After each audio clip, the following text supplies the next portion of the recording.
Well, welcome everyone, and welcome to Trent McConaghy. Um, Trent is a very old friend of Boson. In fact, Trent was our first sort of angel and supporter, and I'd probably say one of the very first people that actually, when Boson was just a germ of an idea, actually got what Boson was about and really kind of encouraged my co-founder Gregor and I that this was a problem worth solving and that we were onto something. So, welcome, Trent. It's great to have you on our Boson Fireside. Thanks for having me. And yeah, it's great to continue to engage with Boson throughout the years. So I'm looking forward to this conversation. Brilliant. For those who don't know you and what you do, and I shouldn't imagine there's many of those, could you just sort of give a quick intro on Trent, what you do, and your sort of connection to Boson? Sure. So by way of background, I spent 20 years in the world of AI applied to designing computer chips. And then starting in 2013, I dove in with both feet into the world of blockchain, building a Scribe, which was, these days you would call that an NFT platform. And that was built on Bitcoin. Ethereum didn't even exist back then. And then from that, that was a bit too early. So we pivoted to BigchainDB, which is a blockchain database, decentralized blockchain database. And for the last 5-6 years, I've been focused on Boson Protocol, which is a decentralized data exchange protocol. And one way to view it is it's sort of like Amazon for data. Yeah, absolutely.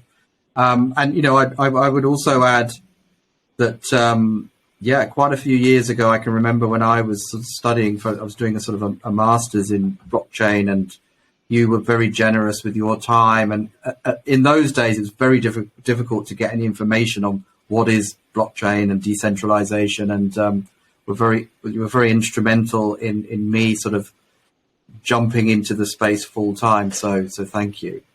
Happy to hear. Okay, so I guess first sort of question about Boson. How would you describe Boson Protocol? Well, I think a simple one is it's Amazon for Web3 physical objects. So just like Ocean is Amazon for Web3 data, Boson is Amazon for Web3 objects. And in both cases, you know, they have a lot of overlap, right? They are decentralized marketplaces. One is focusing on physical, one is focusing on data. Beyond that, right, there's many sub-problems that Boson needs to solve in order to do a really great job of that, right? So it needs to do a really great job in the challenge of if the buyer pays money and the seller never ever sends the item to the buyer, what do you do? Or vice versa, if the buyer is malicious. So that, you know, involves the real world. And you need to address for that, account for that, and ideally you account for it in a trust minimizing fashion. So there's a lot of details and complexities there, and I'm quite excited that Boson has cracked this problem, kind of at the heart of Boson, and then around that they have, you know, wrapped a protocol and a marketplace, and went out of their way to make it interoperable. By leveraging NFT standards, or the main NFT standard on EVM, ERC 721, with what Boson calls redeemable NFTs, which is part of this, a name that is appropriate to how the solution came about. So overall, yeah, that's Boson at a macro level, really sort of the Amazon for Web3 physical objects, or the Amazon for physical objects leveraging Web3, maybe another way to put it. Yeah, brilliant. And I will borrow and use that shamelessly. I know you won't mind. Thanks, Trent. Sort of leading on from that, what do you see as, I guess, Boson's role in Web3, the economy, and sort of its importance? Well, I think you know, overall we are in a transition going from Web 2, where you have to rely on these companies that were once startups in the late 90s, early 2000s, that are now enormous at the scale of nation states, and not small nation states, but medium-sized nation states or more, with the cash flow and resources to boot. And this is the Amazons and Googles and Microsofts of the world. And the challenge with those corporations is that they are controlled by a small handful of people in each case, right? And those people are, that are controlling them are, it's whoever the largest shareholders are, et cetera. And overall, I think that's fine from the perspective of companies. I'm pro-company and all that. I'm pro-capitalism. But these entities have become so large that they, via network effects, they have essentially become monopolies. And it has reduced choice to consumers. There really isn't choice in many cases. In the case of, for things like using search or social media or online retail, in the case of Amazon. So then the question comes, if you are going to have something that gave the benefits of Amazon, the user benefits, like the buyer benefits as well as the seller benefits, but did not have a centralized entity controlling it, but instead was much more like a network protocol, or was a network protocol that minimizes trust, et cetera, what would that look like?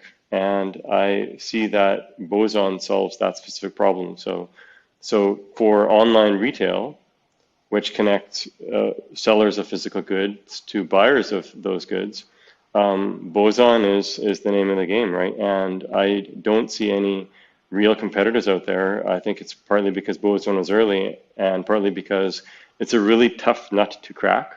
And I admire the approach that you, Justin, and the rest of the Boson team has followed diligently, really working out the token design in order to address these challenges well. So yeah, that's kind of how I see the problem that Boson is trying to solve, as well as its positioning within Web3.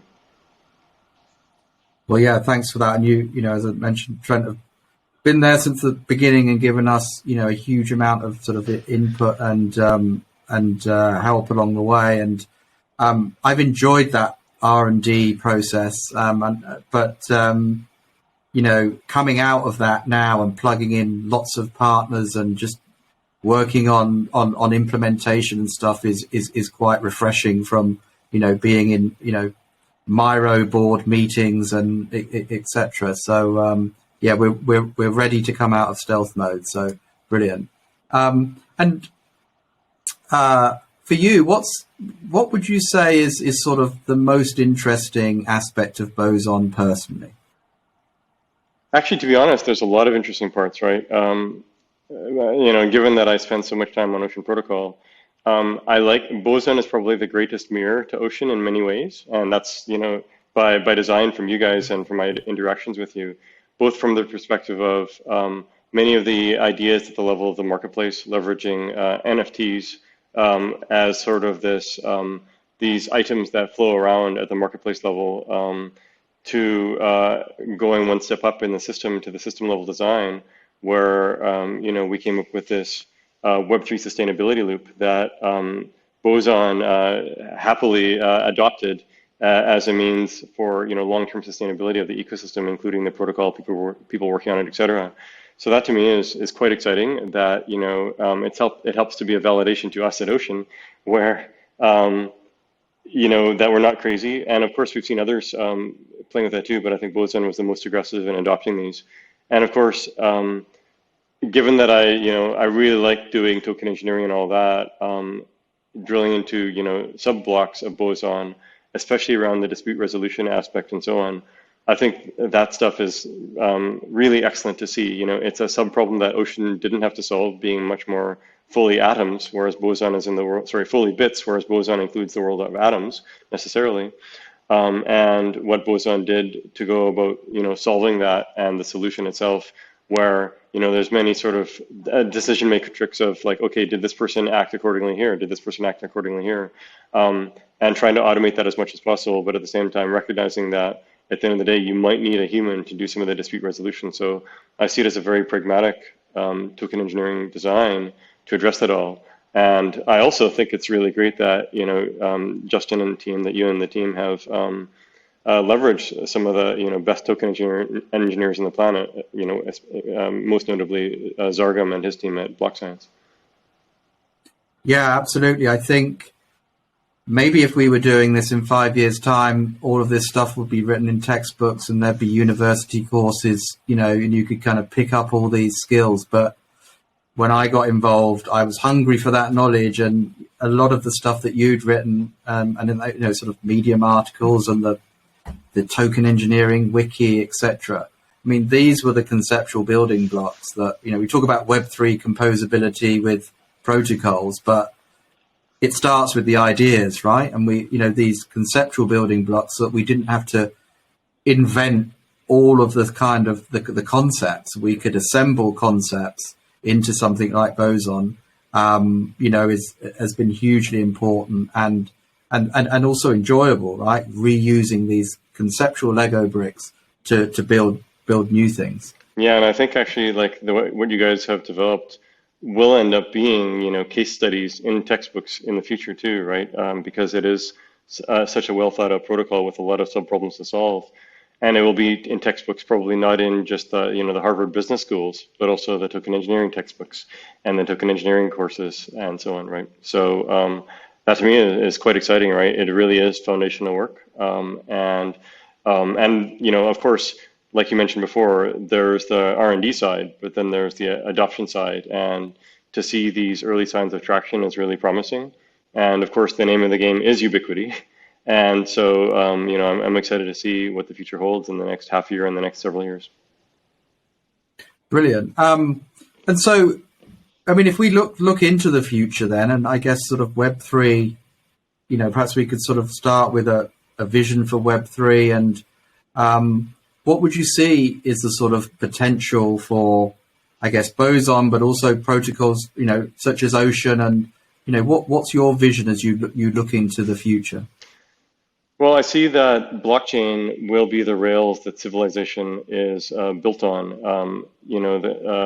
All compute infrastructure, which includes computation and bandwidth, and all the rest will be, on blockchain. And to quote Simon de Louvrier several years ago, if it's not, it doesn't exist unless it's on the chain. And I guess I'm paraphrasing because I don't remember the exact quote right now. Something like that. And Balaji Srinivasan wrote a recent book about the nation state and the network state. And he actually had a similar phrase like that too. So everything will be on chain. And if it's not on chain, then it won't matter. And this is, you might say, okay, well, that's for the bits side of things. But what about the atoms side of things? But the thing is, the bits side of things is where we spend most of our time already in terms of most of us are a large majority of the world is knowledge workers or intrinsically tied to knowledge, and the more knowledge you have, the more information you can work with and accumulate. Then you can greatly improve physical designs efficiently, etc. So if the baseline of the world is on chain, and everything else gets effectively printed out, to paraphrase Balaji in his book, then blockchain is so critically important, and all of these protocols as they develop is so critically important. And which protocols will they be? Well, evolution will decide that, right? Survival of the fittest protocols, the ones that work, the ones that take off and get used, and so on, or at least death of the very worst ones, the least fit. So the future is that as Rails, but society, even though I spend my waking days in blockchain and Web3, there obviously are many other things going on in the world. There's the geopolitics, such as the Ukraine-Russia-USA war, or the climate crisis that where the ocean is already boiling, or the pot is already boiling. Just most of us aren't acknowledging it, right? And the upheavals to global geopolitics that will cause, plus inflation, the rising inflation, and what that means to potential social unrest in the future. And then more recently, as a function of some of these other things, we're seeing an energy crisis emerging in the UK and in Europe, right? Where prices of energy have gone up 10x, 50x. Some energy bills, that used to be, say, 50 euros are now 300 euros or 1,000 euros. And so there's a bunch of different factors happening here. But at the heart of it, it's that traditional Western institutions have, in many cases, become too heavy, extracting too much rent for the services that they provide, becoming untrustworthy by trying to sort of mask it and change it, coupled with climate issues. Coupled with, these Western institutions not showing a path forward that a lot of society is in agreement with, or isn't really healthy for the broader society. So that's like the negative side. But I see that, technology can make a big difference to help address that, right? And aggressive positive thinking about, and a sort of action around that, right? So, Web3 is a piece of this.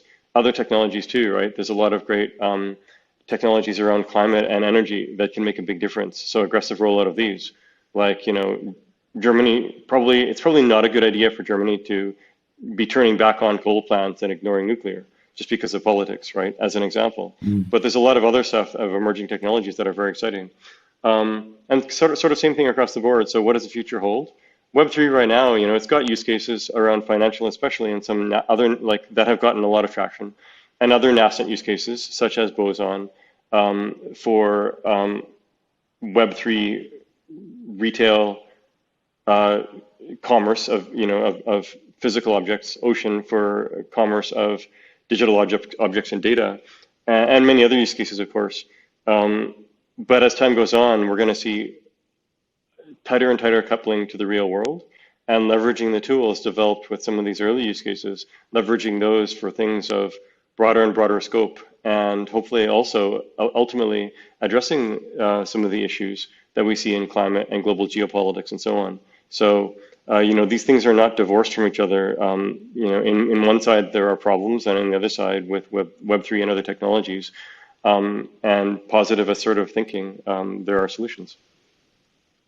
Yeah, I mean, I'm completely aligned with you on the kind of need for positive, assertive technological intervention to solve these sort of these problems.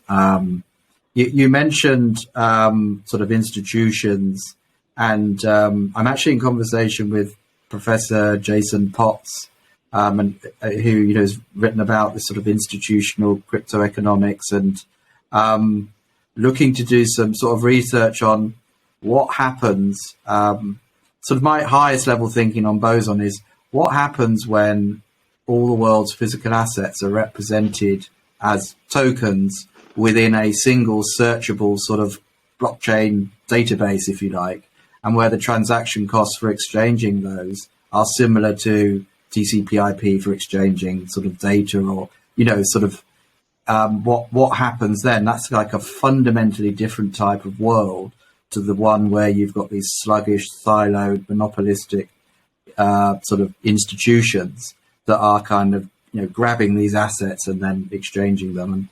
And okay. And then a final question. I mean, as you know, it's always been the plan for Boson to deal with things, as we put in our first light paper, things, money, and data, and the connection between commerce and data is, inseparable. In fact, we've recently done quite a bit of research with Sangeet Chowdhury, who written a number of these sort of platform theory books, and we're about to publish that. So, the plan for Boson has always been to include data. We focus with V2 very much on the exchange, and looking forward to sort of V3. We have some plans, and perhaps you could sort of talk through your perspective there, and feel free to share some alpha on Boson V3 for us. It will include integration to Ocean for leveraging Ocean's data capabilities. So under the hood of Boson, there will be Ocean. And I see that there can be various riffs on this. It can be, Boson branded data marketplace that is powered by Ocean. There could also be Boson leveraging data and Ocean computed data capabilities for helping to connect buyers with sellers in new ways without necessarily having a marketplace there. So, and there's many other configurations, and I think, we will explore those together, with Ocean and Boson exploring these.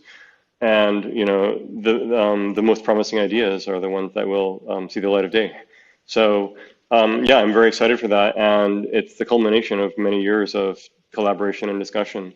That, yeah, I'm quite excited to see. So, yeah, Boson V3 will have more aspects of Ocean yet, more direct rather than sort of the indirect inspiration. There's some direct code of Ocean and direct libraries and smart contracts, etc. So that's very nice to see. Yeah. Yeah, and I think this is going to be the most powerful aspect of Web3 is this kind of this composability and then compounding of progress, as these huge blocks of research that become sort of protocols and products then start they're designed to be composable, and they then start connecting to each other into these higher order systems. And perhaps that's the sort of next phase of Web3. Yeah. And, as perhaps interesting also to kind of riff on, you talked about the digital twins and Web3, we can also frame this, we can link Web3 more to the world, as in, IRL and real life stuff. If world one was agriculture, world two was industrial revolution, then world three is digital. And then, world three uses Web3 as its critical infrastructure. And of course, that uses, blockchain, and its core philosophy is it only exists if it's on the chain, right? And relating to digital twins then too, a lot of the traditional framing of digital twin is that, it only counts if it exists in meat space, right? And cyberspace is just this, weak reflection. But it really is much simpler if you flip it around. The problem is if you keep it like that, where only such the real world, meat space is the real thing, then, if you have you and me as our meat space selves having to interact with our digital twins, you've got this, n squared connection of things to interact, because the meat space might not easily interact with other meat space things. Me interacting with a car, interacting with a gasoline meter, interacting with other sensors, etc. But in bits on chain, it's all direct, right? So flip it around, rather than saying the baseline is meat space, say that the baseline is cyberspace, right? And then basically, so the digital version of Trent McConaghy happens to allocate some of the delegate control to the meat space body called that is labeled as Trent McConaghy. The digital identity of Justin Banon delegates physical control of the meat space body to the meat space Justin Banon. But then remember all the other digital stuff of Justin Banon, such as your Ethereum addresses, your bank accounts, anything else, that all stays digital and of course on chain in the future. So then it's mostly digital entities interacting with digital entities, and the physical is just printouts to riff on Balaji, or in some cases delegating control where humans need to do the controlling. But often it's just AI is doing the controlling, and then once again it's on chain, right? So this makes things much simpler. You no longer have this n squared explosion of complexity. The vast majority of things just stay digital on chain. Much, much, much simpler. And that is, world three. World three, where basically it's Web3 that the vast amount of interactions are happening. And the meat space is simply printouts, right? And some delegations. And that's actually a potential really great future for, like, how this relates to Boson is the following. Boson has used online retail as the main target go-to-market, but it's had to do a really good job of digital twin, right? But with this reframing, where it's really around the digital side first, blockchain first, which Boson is very natural at, then Boson has naturally had to implement digital twin, but it can extend its digital twin implementation via the natural on-chain interactions to broader use cases beyond retail, because of linkage to physical. So Boson right now is Amazon of physical objects, but in the future, Boson could end up being critical infrastructure for World 3. Yeah, I love that. In fact, when we revealed our V2 white paper at EthCC last month, that I felt that the audience that I could frame this as, we described it as this kind of like an actuator oracle, that a blockchain has eyes, like oracles like Chainlink, because it can't trust, it has to have special data sources. And likewise, to be able to act on the world in the most general sense, that's what Boson is. It's like an actuator oracle, but we happen to have focused on this kind of commerce use case as our first one, but that it's more generalized. Yeah. So yeah, agreed. And I really like the actuator oracle framing. For those who understand control systems, that's a very obvious framing, right? Like actuator versus sensor. Like Chainlink would be a sensor, and Boson is an actuator. And that said, I still think that we have a tendency to give too much credence to meat space, right? I mean, meat space lets down every single human in the world. You turn 100 years old or a bit younger, and your body gives out on you, you're dead, right? And so, even the substrate, the bodies that we live in, don't last forever. They're not that great. Whereas, things that are on chain do have the potential to last, pragmatically speaking, forever, right? But, not just 100 years, but 500 years, 1,000 years, 10,000 years. And you have much, you don't die when you don't want to die.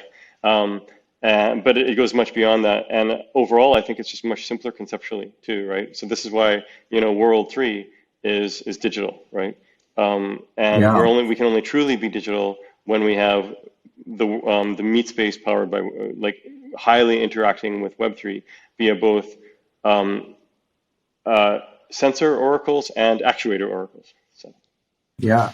Well, this reminds me, and perhaps a good point to conclude, is the last time I was, certainly the last time I was in Berlin when I saw you, and we were also in the company of Zargam, and I can remember saying, I think we were having dinner, that if the world is a simulation, you want to hope it's running on a blockchain. Otherwise, the creator can sort of arbitrarily edit your life. And that's a kind of, I think a similar theme that we're kind of heading towards here. But, Trent, thank you for the brilliant conversation once again. It's great to catch up, and looking forward to seeing you printed out in real life very, very soon, and then working with you and the Ocean team on V3 of Boson. Thank you very much. It's been a pleasure to join you here, and good luck with the continued rollout of Boson V2 and the continued traction. Thanks again. Thanks.